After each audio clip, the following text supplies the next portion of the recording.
Kitang-kita talaga oh, yung mga gamit nila oh. Anong pakiramdam mo nung pag-uwi, wala na kayong bahay? Wala naman pong magagawa. Nakakadurog po na puso.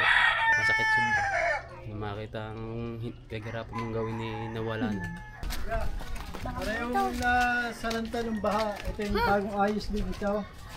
Bagong ayos. Hello baby! Bagong ayos din itong bahay nila. Bagong mga ano po. Okay po ng mga... Kaya itong mga yero, pinanghingi lamang niya sa mga... Anong nangyari dito? Totally wash out? Nawashot siya ng baha, nalipad sir. Nalipad? Kanino pong bahay mismo? Sila mag-asawa. May picture po kami. Sila may bahay. So kaya sinama ko sa inyo sir, eh, baka may mga kaibigan tayo, mga kapanood. Sila ay bagong uli. Ito ay bagong gawa uli ang bahay nila. Lahat po yan. Pinagtagpi-tagpi, pinanghingi sa mga mayroong... Ayaw. Sir, ito. Mga ano lang oh. Ang pinagtagpi-tagpi lang sir, panghihila po yung mga yero niya sir. Kawad pa nga yan oh. Kawad pa. Ginawan lang talaga ng paraan para may matirahan. Paraan. Yung mga gamit, hindi na napakanabangan mo ba? Yes sir, nabaksak ang pangalan mo. Nato yung kahoy. Inayos lang. Eh, Labas na. ang laki ng puno. Nakatayo lang dati sir, nabaksakan din. Itong bahay nyo mismo, totaling wala talaga. Wala talaga sir, bagong nangyari yan. Gawa ko lang po lahat. Ito lahat. Isa lang din po mag-isa ang gumawa. Ay bakit hindi mo tinulungan? Anak mo? Hindi po. Ilan ba yung anak nyo? Tatlo po. Tulog po yung isa. Yung isa po yung... Siya ang bunso. Ito po yung nakapito. Anong pangalan muna ni kuya? Romer po. Romer? Oh, si ate, anong pangalan? Gemma po. Mag-asawa talaga kayo? Opo. Parang ako'y may duda. Kuya, patunayan natin. Joke lang ha. Eh, kumusta kayo ngayon? Ano po, ano na po, nakapagtrabaho na po. Inuna ko lang po talagang bahay matapos. Ikaw lang talaga ang gumawa nito? Opo. Dito tayo para hindi against the light. Ay, grabe.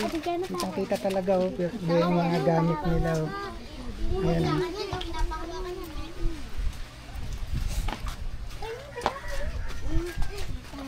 Ano bang hanap buhay mo kuya? Yun po yung nakaka-extra po sa mason. Sa karpintero. Opo, karpintero po. Eh, kumusta naman ang mga bata? Okay naman po. Hindi naman nagkakasakit. Hindi naman po. Ayun ang mahalaga, ano? Yan, alis yung baby. Bebe. Tingin sa camera. Yung baha ba dito, gano'ng kataas dito sa... dito sa lugar na to? Gano'ng ka rin kataas? Iwan dito eh. Nandun po kami sa school eh. Ito po dito. Ay, nasaan ka nung nangyari yun? Nandito po, inaano ko po yung Naano mga po gamit yung na mga papel namin. Eh, butit nakaalis ka. Grabe nga pala yung nangyari dito sa lugar na to. Nandito po, ganito po dati. Wash out nga yan sir, wash out. Wala talaga natira. Talaga pong mga yero ko. Tali. Mga gamit nila. Nasaan ka mismo nung tinatangay ang bahay nyo? Nandito po sa mga nanay, nung tumaas na po, Etong bahay na to. Ano po yung... sila po, inuno ko po sa evacuation center. Anong pakiramdam nakikita tinatangay yung bahay? Yun, nakakadurog po ng puso. Masakit sa na makita ang pinaghirapan mong gawin ni nawala na. Ngayon, importante ligtas. Opo, Ano?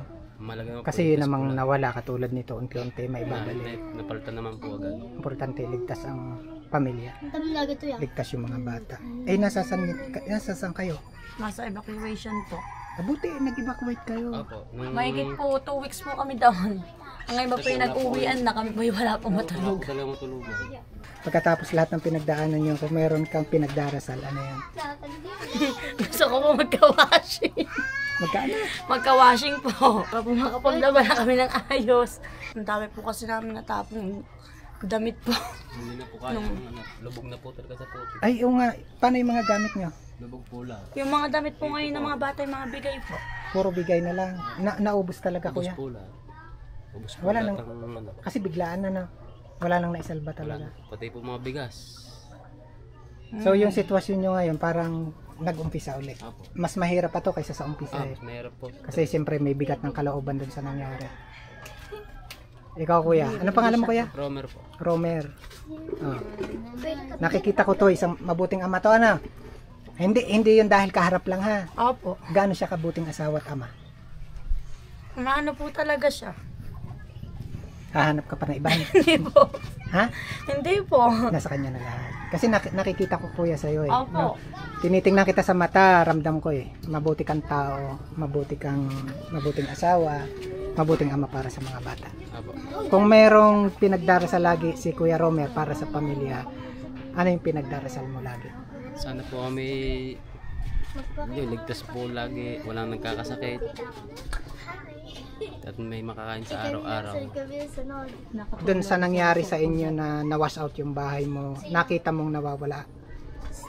Anong pananaw mo, anong masasabi mo doon sa lahat ng pinagdaanan mo? Wala po masabi, napaluhan na lang po ako. Talaga po wala na akong magawa.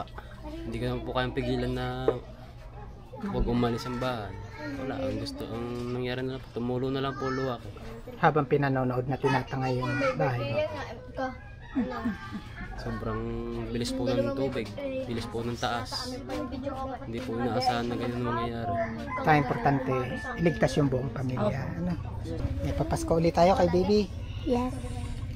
500. Baby! Oh, nakatingin si baby, nakatingin. Oh, nakatingin. Hindi nakaano ko. Anak, papasko galing kay ano ha? Galing kay God.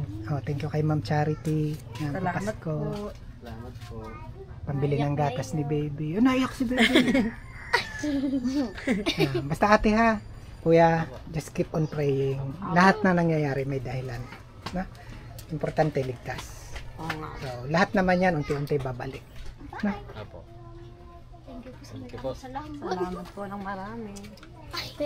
Pero mag-asawa talaga kayo. Tatlo na po ang anak namin. Ito po ang panganay. Joke lang ha, makulit lang talaga ako. Kasi naiiyak na rin ako eh. Natadalaw kay kuya eh. Ramdam kita kuya. Saludo ako sa pagiging asawa, ama. Saludo ako sa pagiging mabuting tao. Salamat po.